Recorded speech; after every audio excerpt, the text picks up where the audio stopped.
રાહત પેકેજથી દક્ષિણ ગુજરાતના ખેડૂતો ખુશખુશાલ છે। પાક નુકસાની સામે અપાયેલા રાહત પેકેજને તેમણે આવકાર્યું છે।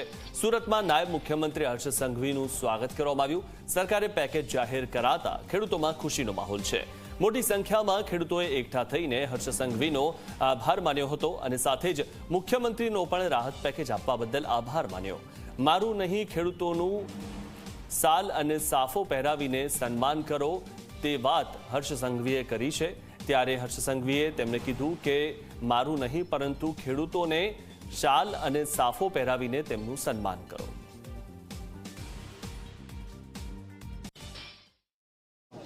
મારે સાલ ના પહેરાય આપણા દુઃખમાં છે તકલીફમાં હોય ને હમણાં સાલ થોડી પહેરવાની હોય। અરે પણ એટલે સન્માન કરીએ છીએ। કોઈ સાલ નહીં પહેરવું, આ સાલ નહીં, સાપો તો લગાવો। સાપો બી નહીં, સાપો ખેડૂતોને પહેરાવે।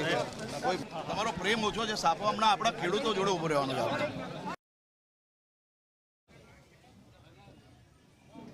ગુજરાતના મુખ્યમંત્રી શ્રી ભૂપેન્દ્રભાઈ પટેલે બધા જ મંત્રીઓને તાત્કાલિક બધા જ કાર્યક્રમો રદ કરીને ફિલ્ડ પર પહોંચીને ખેડૂતોના સાથે ઊભા રહીને ખભેથી ખભા મિલાવીને આ તકલીફનો સામનો કરીને આપણે આ સમસ્યાને, આ કપરી પરિસ્થિતિનો સામનો તો કરશો જ, પરંતુ સરકાર અને ખેડૂત એક જ છે।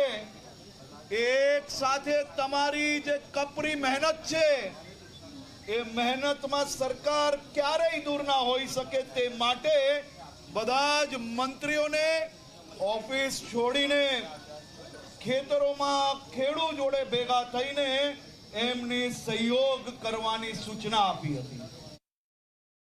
અમારા ધારાસભ્ય શ્રી મુકેશભાઈ જોડે આ ખેતરોમાં જવાનો અવસર મળ્યો હતો અને મેં ખેડૂતોને જોયા જે ખમીરતા જોડે આવા દુઃખના સમયે બી આ સમસ્યાનો સામનો તો કરવાનો, પરંતુ માત્ર એક જ માંગ કરી હતી કે સરકાર સાથે ઊભી રહે અને નહેરનું રિપેરિંગનું કામ જે છે એ આ 90 દિવસની બદલે મુકેશભાઈએ કહ્યું કે આવતા વર્ષે લઈએ તો ખેડૂતોને આવનારો પાકની અંદર મદદ મળી રહે।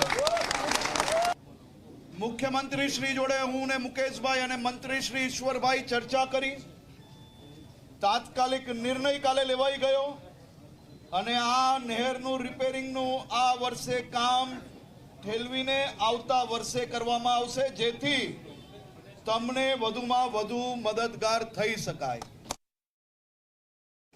મુખ્યમંત્રી શ્રી ભૂપેન્દ્રભાઈ પટેલે કાલે સાંજે જે ગુજરાતનું આજ સુધીનું સૌથી ઐતિહાસિક, સૌથી મોટું ખેડૂતોની મદદ માટે જે પેકેજ ડિક્લેર કર્યું અને એ પેકેજને વધાવતા તમે લોકોએ જે આશીર્વાદ આપ્યા છે તે બદલ હું આપનો આભાર માનું છું। કૃષિ મંત્રી શ્રી જીતુભાઈ વાઘાણીએ કહ્યું છે કે આ સર્વે તો ઐતિહાસિક સમયની અંદર કરવામાં આવ્યો જ છે। તમે અહીંયા વડીલ ખેડૂતો અનેક ઉભા છે, ક્યારેય એટલા દિવસની અંદર સર્વે પૂર્ણ કર્યો નહીં હશે। હજારો લોકોની ટીમ લગાડવામાં આવી, પરંતુ કોઈ બી રહી ગયું હોય, કોઈ બી ગામ રહી ગયું હોય તો એ પેકેજમાં હેક્ટર દીઠ જે આપવામાં આવ્યું છે એનાથી બી વધારે રૂપિયા આ પેકેજમાં સમાવેશ કરવામાં આવ્યો છે, જેનાથી કોઈ બી ગામ, કોઈ બી ખેડૂત અગર રહી ગયું હોય તો એનો બી સમાવેશ આપણે કરી શકીએ।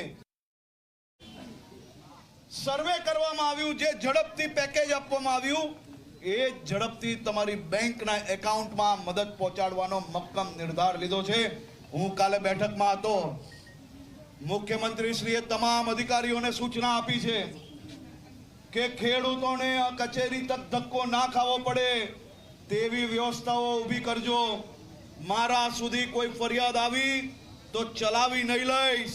ખેડૂતોને એના બેંકના ખાતામાં સીધા રૂપિયા જમા થાય એની આ તકલીફની અંદર ઝડપથી એને મદદ મળે એવી કડક સૂચના આપતા મેં પોતે જોયું છે કાલે. આનાથી મોટી સહયોગની વાત શું હોઈ શકે?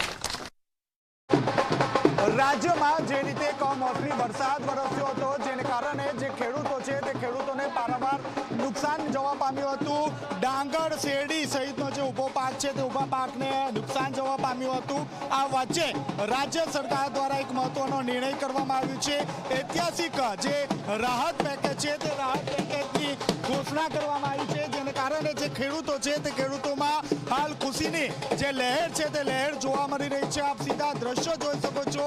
ડેપ્યુટી સીએમ હર્ષભાઈ સંઘવી ઓલપાડ ખાતેથી પસાર થઈ રહ્યા હતા. તે દરમિયાન જે ખેડૂતો છે તે ખેડૂતો દ્વારા તેમનું અહીં ભવ્ય સ્વાગત કરવામાં આવ્યું છે. જે રાજ્ય સરકાર દ્વારા જે નિર્ણય કરવામાં આવ્યો છે તે નિર્ણયને અહીં વધાવી લેવામાં આવ્યો છે.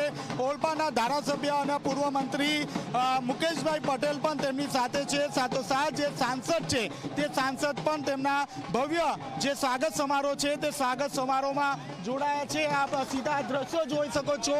હાલમાં જે બજારો છે તે બજારોમાં જે ડેપ્યુટી સીએમ છે તે ડેપ્યુટી સીએમનું ભવ્ય સ્વાગત કરવામાં આવી રહ્યું છે.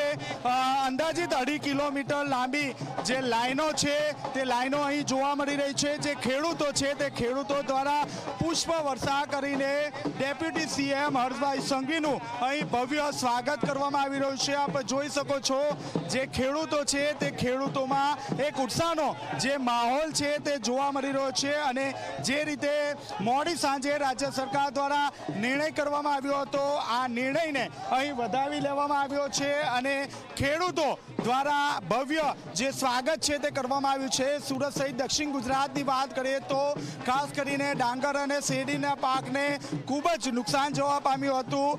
ડેપ્યુટી સીએમ હર્ષભાઈ સંઘવી દ્વારા પણ ઓલપાડના વિવિધ જે ખેતરો છે તે ખેતરોની મુલાકાત કરવામાં આવી હતી, જ્યાં ખેડૂતોની જે વ્યથા છે તે સાંભળવામાં આવી હતી. પોતે જે બૂટ ચંપલ પહેર્યા વગર જે ખેતર છે તે ખેતરમાં ઉતર્યા હતા અને ખેડૂતો સાથે વાર્તાલાપ પણ કર્યો હતો, જેમાં ખેડૂતો દ્વારા જે નુકસાન છે તે નુકસાનની વાત પણ કરી હતી, જેને ધ્યાનમાં રાખીને ડેપ્યુટી સીએમ દ્વારા જે રાહત પેકેજ છે તે વધારવાની જે વાત હતી તે વાત પણ કરી હતી અને વાતનું આશ્વાસન આપવામાં આવ્યું હતું કે જે નહેર 90 દિવસ માટે બંધ કરવાની હતી તે હવે નહેર બંધ કરવામાં આવશે નહીં અને આવતા વર્ષે જે નહેર છે તે નહેર બંધ કરવામાં આવશે, જેને કારણે જે ખેડૂત છે તે ખેડૂતમાં પણ ખુશીની લહેર જોવા મળી રહી છે. આપ જોઈ શકો છો હજારોની સંખ્યામાં જે ખેડૂતો છે તે ખેડૂતો રસ્તા પર જોવા મળી રહ્યા છે અને ક્યાંક ને ક્યાંક હર્ષભાઈ સંઘવીનું અહીં ભવ્ય સ્વાગત કરવામાં આવી રહ્યું છે. ધીરે ધીરે જે કાફલો છે તે કાફલો આગળ